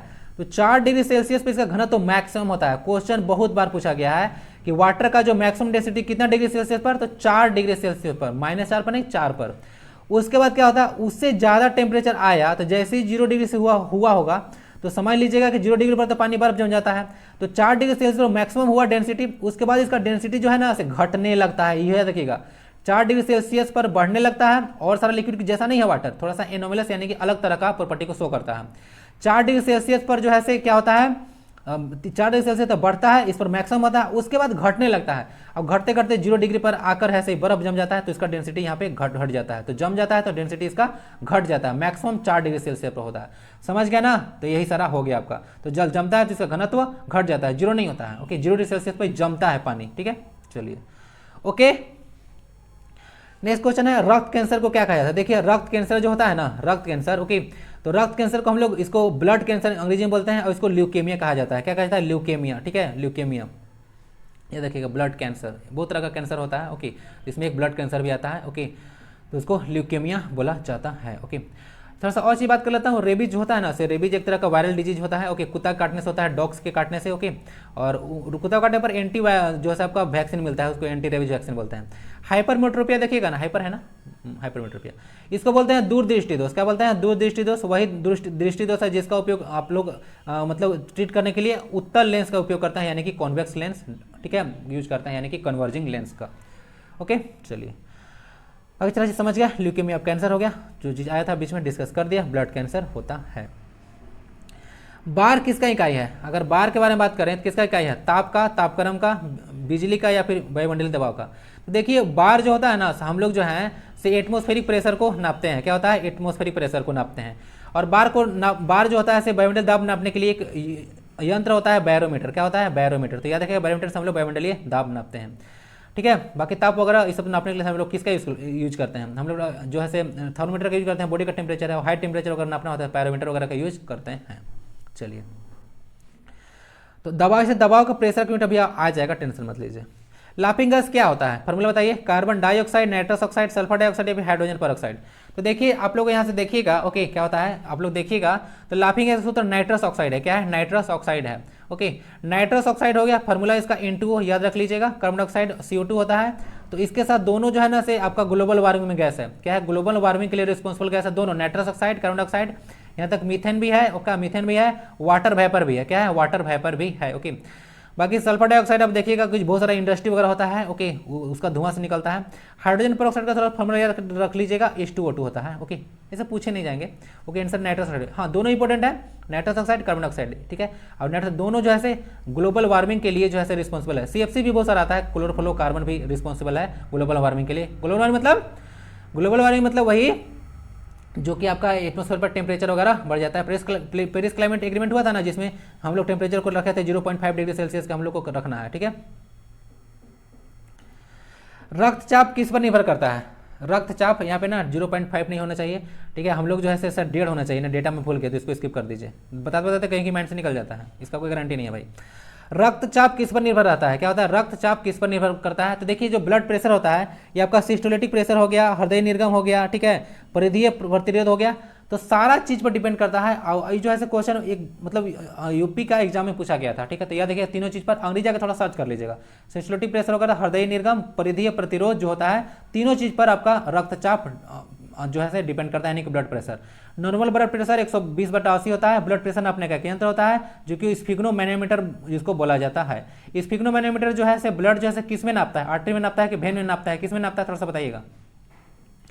नेक्स्ट क्वेश्चन आता है, फैलोपियन ट्यूब को काटना और उसको बांधना क्या कहलाता है? तो देखिए आप लोग सुने होंगे कि एक तरह से अंग्रेजी में इसको ट्यूबोक्टोमी बोलते हैं। क्या बोलते हैं? ट्यूबोक्टोमी बोलते हैं। तो इसको आंसर यही हो गया। क्या होता है? ट्यूबोटेक्टोमी बोलते हैं। ठीक है, यही हो गया। बाकी थोड़ा सा देख लीजिएगा, इसको बताता हूँ थोड़ा सा होता क्या है फैलोपियन ट्यूब के बारे में। देखिए फैलोपियन ट्यूब जो होता है ना, से एक फीमेल रिप्रोडक्टिव सिस्टम का एक यहाँ से पार्ट देखने को मिलेगा, यहाँ से फैलोपियन ट्यूब होता है। देखिए होता क्या है कि जब नसबंदी कराया जाता है फीमेल लोग का, ओके, तो यहाँ से होता क्या है कि फैलोपियन ट्यूब को काट के इसको बांध दिया जाता है। क्योंकि देखिए आप लोग देखिएगा कि ओवरी यहाँ पे एक हर एक महीना में एक ओवरी जो है से एक प्रोड्यूस करता है। तो ओवरी का जो प्रोडक्शन होता है वो मतलब एक का जो प्रोडक्शन होता है ओवरी करता है। तो 2 ओवरी होता है इसमें, यहाँ से देख सकते हैं, यहाँ पे इधर होता है एक तरह से अंडा, एक इधर होता है, एक यहाँ होता है, 2 पेयर होता है। तो यहाँ अंडा इन लोग प्रोड्यूस करता है एक मंथ पर, और यहाँ से यहाँ तक जाता है। ठीक है, अब यहाँ से समझ लीजिएगा, तो ये फैलोपियन ट्यूब को बांध दिया जाता है। तो इस अंडा जो है इधर न जा सके और स्पर्म जो है क्या हो इधर से मिक्स ना कर सके, तो फर्टिलाइजेशन नहीं होगा, तो यहाँ से बेबीज वगैरह नहीं होता है। ठीक है, तो इस तरह एक प्रोसेस होता है जिसमें नसबंदी कराया जाता है। बहुत लोग इसको जानते होंगे। तो ये सारा प्रोसेस है। बाकी थोड़ा सा कोई कोई चीज़ यहाँ पे बता देता हूँ। जो निषेचन यानी कि फर्टिलाइजेशन होता है वो फैलोपियन ट्यूब में होता है। क्या होता है? फैलोपियन ट्यूब में ही होता है। और फर्टिलाइजेशन होने के बाद ये जो होता है ना, यहाँ पे जो यूट्रस दिख रहा है, बेबी जो है यहाँ पे आ जाता है, एम्ब्रो बनता है ना, तो यूट्रस में यहाँ पे आके स्टोर हो जाता है, बेबी यहीं पे बढ़ता है। ओके, समझ चुके होंगे। और यहाँ से याद रखिएगा, एक तरह का ह्यूमन का जो ओवरी है, एक तरह का एक्सट्रोजन हार्मोन को क्या करता है, जो फीमेल का जो है जो ओवरी है वह एस्ट्रोजन हार्मोन को क्या करता है, सीक्रेट करते हैं ना, एस्ट्रोजन हार्मोन को। ओके, बाकी सारा चीज़ आप लोग पार्ट्स देख लीजिएगा थोड़ा सा। ओके, यह फैलोपियन ट्यूब है जहाँ पर निषेचन होता है यानी कि फर्टिलाइजेशन। और हर मंथ एक एक प्रोड्यूस होता है, इसको आपको पता होगा, जो कि वीमेन में क्या होता है, पीरियड साइकिल वगैरह होता है। तो ये प्रोसेस समझ गए होंगे आप लोग। नेक्स्ट क्वेश्चन को मूव करते हैं। नेक्स्ट क्वेश्चन आता है न्यूटन किसका इकाई है? तो न्यूटन बाबा जी आ गए हैं यहाँ पे। ओके मतलब कुछ भी स्टूडेंट बोलते हैं ना कि न्यूटन नहीं होता तो फिजिक्स इतना हार्ड नहीं होता, तो पैसे कहाँ से आएंगे भाई, जीवन कैसे चलेगा। तो जो न्यूटन है तो फोर्स का यूनिट होता है। क्या होता है? फोर्स का यूनिट होता है, उन्हीं के नाम में दिया गया है ऑनर में। तो ए बराबर मा होता है, बताया था ना, ए बराबर मा मतलब मास इंटू एक्सेलरेशन। ओके, चलिए। बाकी चाल एक स्पीड होता है, स्केलर क्वांटिटी है, स्पीड मतलब समझना ना, डिस्टेंस बाय टाइम। और आयतन तो होता है वॉल्यूम, ठीक है ना, वॉल्यूम होता है। ओके, जो कि डेंसिटी इंटू क्या हो जाएगा, एरिया ना, ये होगा ना, density into volume is equal to क्या होगा, देखता हूँ, density is equal to mass पर यूनिट वॉल्यूम होता है। तो density is equal to, sorry density निकाल रहा, वॉल्यूम निकाल रहा हूँ ना, तो volume equal density by mass हो जाएगा। तो देख लीजिएगा, density equal to mass by volume होता है, तो इसको उल्टा उल्टा मल्टीप्लाई कर सकते हैं। ठीक है, समझ चुके होंगे। बाकी एरिया होता है, ये एरिया तो जानते होंगे आप लोग, दो ठो लेंथ को मल्टीप्लाई करते हैं, तो आंसर आपका बल हो गया। ठीक है, न्यूटन। न्यूटन का 3 लॉ है ना, न्यूटन का 3 लॉ है। Law of inertia first law को बोला जाता है, सेकंड लॉ होता है डेफिनेशन ऑफ फोर्स है, और थर्ड लॉ जो होता है तो आप लोग पता होगा कि जो है एवरी एक्शन है जेन इक्वल एंड अपोजिट रिएक्शन, यानी कि प्रत्येक क्रिया के विपरीत में बराबर प्रतिक्रिया होती है। नेक्स्ट क्वेश्चन आता है, विद्युत केंद्रों से उत्सर्जित कौन सी गैस अम्लीय वर्षा का कारण बनती है? ध्यान दीजिएगा, विद्युत केंद्रों यानी कि बहुत सारा, जो आप लोग देखे होंगे कि बहुत सारा मतलब फैक्ट्री वगैरह समझिए, जनरली से क्या होता है, बहुत सारा फैक्ट्री वगैरह होता है। ओके, तो वहाँ पे बहुत सारा कार्य वगैरह होता है ना, तो वहाँ से कौन सा गैस उत्सर्जित ऐसा होता है जो कि अम्लीय वर्षा का कारण है? अम्लीय वर्षा का कारण है, तो उसका आंसर हो गया सल्फर डाइऑक्साइड। फार्मूला इसका SO2 हो गया, मैं भी चर्चा किया था ना। तो देखिए, दो तरह होता है, एक SO2 होता है, एक CO2 होता है। क्या होता है? CO2 होता है, सॉरी NO2। क्या होता है? CO2 और NO2। तो होता क्या है ना कि देखिएगा, इससे CO2 भी रिस्पॉन्सिबल बन जाता है। देखिएगा कि सल्फर डाइऑक्साइड और नाइट्रोजन ऑक्साइड है, ठीक है, नाइट्रोजन डाइऑक्साइड। तो ये सारा क्या होता है, गैस जब निकलते हैं फैक्ट्री वगैरह से, क्या होता है, फैक्ट्री वगैरह से निकलते हैं, कार्बन डाइऑक्साइड जनरल नहीं बनेगा क्योंकि ये ग्लोबल वार्मिंग के लिए है, और ये जैसे एसिड रेन में काम करता है, तो सल्फर डाइऑक्साइड गैस लगाइएगा। तो अपना सल्फ्यूरस एसिड बनाता है, जब पानी के साथ मिल जाता है ना, तो सल्फ्यूरस एसिड बनाता है। क्या होता है? Sulphurous acid. तो H2SO3 बनाता है। SO4 बन जाएगा तो भाई हानिकारक हो जाएगा, गिर गया ना कहीं धरती पर तो तबाही मच जाएगा। सल्फ्यूरस एसिड बनता है। अब ये सारा जब गैस मिलता है एटमॉस्फेयर में, तो वहाँ से आता है एसिड रेन, तो बहुत सारा प्लांट लाइफ और एनिमल। नेक्स्ट क्वेश्चन आता है, मोबाइल फोन का आविष्कार किसने किया था? तो मोबाइल फोन का आविष्कार देखिएगा तो किए थे मार्टिन कूपर। क्या किए थे? मार्टिन कूपर जी किए थे। पहला जो मोबाइल बनाया गया था मोटरोला के द्वारा बनाया गया था, मोटरोला कंपनी के द्वारा। थोड़ा सा याद रखिएगा, 1995 में भारत में इंटरनेट की सर्विस की शुरुआत हुआ था। डेट था 15 अगस्त को ना, 15 अगस्त को। ओके, चलिए। टिम बर्नर्स-ली WWW के फादर माने जाते हैं, अगर आपको मालूम होगा तो। बाकी हुक का नेम तो इलेक्ट्रिसिटी में बहुत सारा इनका लो है। ओके, चलिए। नेक्स्ट क्वेश्चन आता है आपका, द्रवचालित ब्रेक यानी कि जो हाइड्रोलिक प्रेशर ब्रेक होता है, ओके, उसमें किस नियम पर कार्य करता है? थॉमसन का नियम, न्यूटन का नियम, बर्नौली का प्रिंसिपल, या फिर पास्कल का प्रिंसिपल नियम? तो पास्कल नियम आपका आंसर होना चाहिए, पास्कल का नियम। पास्कल देखिए एक यूनिट है प्रेशर का ना, पास्कल जो है प्रेशर का ऐसा यूनिट आता है जो कि न्यूटन पर मीटर स्क्वायर के बराबर आता है। ओके, तो इसको याद रखिएगा। बर्नौली का प्रिंसिपल देखिएगा, कुछ कुछ अगर फेनोमेना इससे रिलेटेड बताएं, जैसे ट्रेन के निकट आप खड़ा रहते हैं तो जब वो बहुत स्पीड में आता है तो आपको खींच लेगा, तो बर्नौली के प्रिंसिपल पर है। कोई कर्कट वगैरह देखे होंगे, गर्मी में जब आंधी आता है तो प्रेशर बनता है अंदर में तो उड़ जाता है, तो बर्नौली का प्रिंसिपल पर है। न्यूटन का नियम तो बताया, अभी चर्चा किया था, बार बार क्या करूँ। अब आता है एक थॉमसन का नियम है, थॉमसन का नियम आपसे पूछेंगे नहीं, मत जानिए इसको। नेक्स्ट क्वेश्चन आता है, एक व्यक्ति से दूसरे व्यक्ति तक रोगों को संचारित करने वाले जीव को क्या कहते हैं? वीडियो में बहुत ज्यादा लॉन्ग हो रहा है, तो उसको हम लोग वेक्टर बोलते हैं। क्या होता है? वेक्टर डिजीज बोलते हैं। जैसे देखे होंगे मक्खी वगैरह है, एक जगह दूसरी जगह डिजीज को क्या करता है? फैलाता है, तो उसको हम लोग वेक्टर बोलते हैं। क्या बोलते हैं? वेक्टर। नेक्स्ट क्वेश्चन आता है, प्रकाश का निम्नलिखित में से कौन सा रंग प्रिज्म से होकर सबसे कम अपसरित होता है? ध्यान दीजिएगा, अपसरित होने का मतलब होता है ना कि कौन जो है आपका जो है उसका मतलब रिफ्रैक्शन सबसे ज्यादा कम होता है, ये बताना है आपको। थोड़ा सा डायग्राम की ओर लेके चलता हूँ आपको। ये एक व्हाइट लाइट है जिसमें 7 कलर होता है। जब इसको प्रिज्म से गुजारा जाता है तो 7 कलर की पट्टी में बन जाता है, जिसको हम लोग स्पेक्ट्रम ऑफ लाइट यानी कि वर्ण विक्षेपण कहते हैं।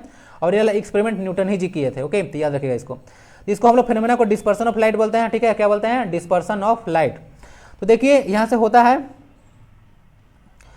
सबसे रेड कलर है सबसे हाईएस्ट, यानी कि वायलेट कलर देखिए सबसे ज़्यादा क्या हुआ, वायलेट कलर जो है सबसे ज़्यादा ऐसे क्या हुआ आपका जो ऐसे अपसरित हुआ। तो देख लीजिएगा, तो सबसे कम पूछा है आपको ना, सबसे कम पूछा है तो आपका आंसर क्या होना चाहिए, आपका आंसर होना चाहिए लाल। क्या होना चाहिए, लाल। बैगनी भी ऑप्शन में है। सबसे कम पूछा आपसे, सबसे कम अपसरित यानी कि सबसे कम की कौन सा ऐसा मुड़ता है, तो सबसे कम देखिए सबसे ज़्यादा बैंड ही ने किया, तो सबसे ज़्यादा वायलेट कलर का होता है, सबसे कम रेड कलर जो है इसका होता है आपका डिस्पर्सन। ठीक है, चलिए तो समझ गए। तो यही हो गया, अपसरित प्रिज्म से होकर लाइट जब गुजरता है तो सबसे कम अपसरित होता है आपका लाल कलर। ओके, बैगनी मत लाइए, सबसे बैगनी सबसे ज़्यादा होता है, और लाल कलर का बताया था ना वेवलेंथ सबसे ज़्यादा होता है, बैगनी कलर का सबसे वेवलेंथ सबसे कम होता है। जैव वर्गीकी का मूल यूनिट क्या है, जैव वर्गीकी अगर हम लोग क्लासिफिकेशन में बात करें जीव के बारे में वर्गीकरण है, तो उसको सबसे मूल यूनिट यानी कि फंडामेंटल यूनिट इको टाइप होता है ना, थोड़ा सा याद रख लीजिएगा, इसको ज़्यादा डिटेल में नहीं जाएंगे। क्या होगा, जैव वर्गीकी का जो मूल यूनिट होता है उसको हम लोग इको टाइप बोलते हैं। अच्छा, थोड़ा सा अगर बात करें हम लोग, ठीक है, तो नर्वस सिस्टम का यूनिट क्या होता है, तो उसका न्यूरॉन होता है ना, जो नर्वस तंत्रिका तंत्र होता है उसका यूनिट होता है नर्वस सिस्टम। ठीक है, और जो आपका स्केलेटल सिस्टम होता है, ओके, उसका होता है नेफ्रॉन। क्या होता है, नेफ्रॉन। तो याद रखिएगा, जो नर्वस सिस्टम है उसका क्या होता है, उसका होता है आपका न्यूरॉन, और जो स्केलेटल सिस्टम होता है उत्सर्जन तंत्र उसका होता है नेफ्रॉन। दोनों में अंतर है ना। नेक्स्ट क्वेश्चन को मूव करते हैं। चुंबकीय प्रवाह, इसको अंग्रेजी में बोलते हैं मैग्नेटिक फ्लक्स। समझ में आ गया, मैग्नेटिक फ्लक्स का यूनिट यानी जिसको 5 से डिनोट करते हैं आईयूसी वाले, सही है ना। तो जिसका मैग्नेटिक फ्लक्स जो है से क्या असाइनमेंट बताना है आपको, देखिए फार्मूला नहीं पूछेंगे आपसे, लेकिन छोटा मोटा जो आपको जैसे कि असाइनमेंट वगैरह है वैसे पूछ सकते हैं आईसी से भी। तो इसका आंसर वेबर होना चाहिए। क्या होता है, WB से बोलते हैं इसको वेबर। क्या बोलते हैं, वेबर।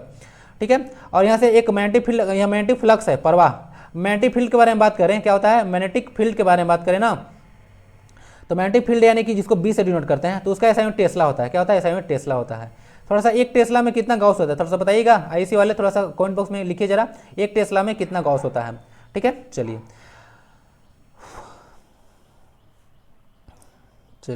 हो गया ना वेबर। अच्छा हाँ, टेस्ला को आप लोग वेबर पर मीटर स्क्वायर भी लिख सकते हैं ना, tesla is equal to weber पर मीटर स्क्वायर भी लिखा जा सकता है। तो वेबर अगर पर मीटर स्क्वायर रहता ना, तो ये होता मैग्नेटिक फ्लक्स का, और मैग्नेटिक यानी कि B का यूनिट हो जाता है मैग्नेटिक फील्ड का। नेक्स्ट में से हमारे शरीर में जो मस्तिष्क का कौन सा भाग जो होता है, शरीर में मस्तिष्क का कौन सा भाग है, ठीक है, शरीर में मस्तिष्क कौन सा भाग संवेगात्मक यानी कि इमोशनल जो फंक्शन होता है उसको कंट्रोल करता है, तो इसको हाइपोथैलेमस कंट्रोल करता है। ओके, क्या करता है, हाइपोथैलेमस कंट्रोल करता है। बाकी सारा यहाँ पे देख लीजिएगा, प्रमस्तिष्क है सबसे बड़ा ब्रेन का हमारा हिस्सा है, बाकी सारा हाइपोथैलेमस देखने को मिल जाएगा। ठीक है, यहाँ पे पीयूष ग्रंथि वगैरह, यहाँ पीयूष ग्रंथि व पिट्यूटरी ग्लैंड वगैरह देखने को मिल गया। यहाँ पे मेरुरज्जु जो वगैरह है कुछ को देख लीजिएगा, मस्तिष्क, मध्य मस्तिष्क और ये सब पार्ट है। ओके, समझ लीजिएगा, थोड़ा सा इसको पढ़ लीजिएगा, हाइपोथैलेमस इसका आंसर हो गया। वीडियो ना बहुत ज़्यादा लॉन्ग हो रहा है, तो चलिए यहाँ तक आगे होंगे तो जय हिंद लिख दीजिएगा। ओके, थोड़ा सा बाकी हो सके तो जुड़ सके भाई, मटेरियल देखिए बहुत मेहनत करके आप लोगों के लिए प्रोवाइड कराता हूँ, तो जाके इसका PDF ज्वाइन कर लीजिएगा, और मतलब डाउनलोड कर लीजिएगा ज्वाइन करके, और वीडियो को अपना कमेंट बॉक्स में अपना फीडबैक जरूर दीजिएगा, एक बार एक लाइक कर दीजिएगा। ठीक है, चलिए कहिए कि सर एक एक करके तो बहुत सारा ले लीजिएगा चलिए जो भी हो, तो बाकी स्वस्थ रहें, मस्त रहें, पढ़ाई लिखाई में व्यस्त रहें, मिलते हैं फिर। और हाँ, आज एक देखते हैं कि जो आपका इंग्लिश का वीडियो आने वाला है और रात में मैं आपको डालूंगा, उसका आपको टाइमिंग बता दिया जाएगा। वंदे भारतम।